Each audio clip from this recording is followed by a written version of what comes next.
real privilege to be able to be in a senior leadership capacity in our medical school, in our university, in our Faculty of Health Science. With privileges come a responsibility, and it's my view that one of my most important responsibilities is to think about why do we need to improve? Why do we need to constantly strive to be better?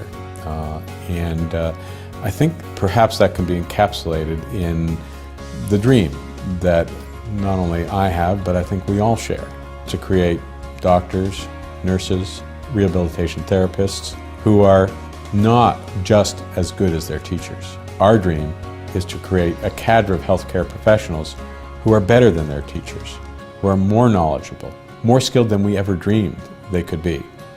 That's our mission. That's why we need to work hard and strive to do better.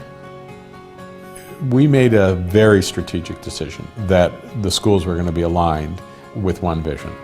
A vision that our nurses could buy into, that our rehabilitation specialists could buy into, and that our physicians could buy into. And we believe we've come up with that. At Queen's, we ask questions, we seek answers, we advance care, and we inspire change. To put structure around that mission, we decided to create 4 pillars, and not surprisingly, those include a research pillar, an education pillar, but also include a partnership pillar and a patient focus pillar. We're going to have targeted investments in bold and pragmatic research initiatives. We don't want incremental gains at Queen's, we want transformative gains. And they need to be pragmatic. We have to understand that we're working within a particular funding envelope. We want to expand that funding envelope, of course, but our research initiatives need to be doable and reachable. On the education front, we feel that Queen's can have a special place in educational innovation. Our goal is to develop, initiate, and evaluate new models of education, training, and practice.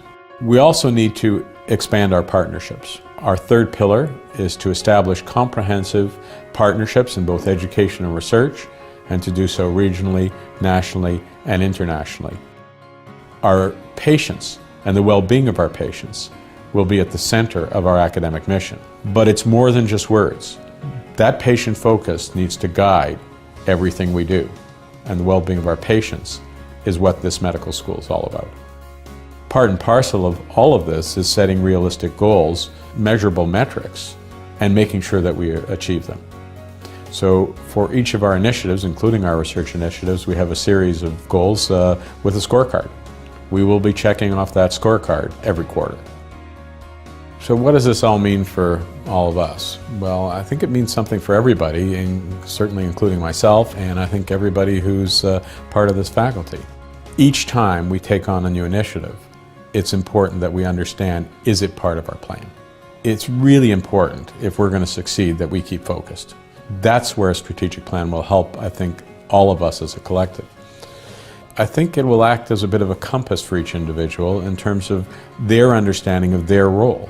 The strategic plan will help each individual understand how they personally align with the direction in which we're heading.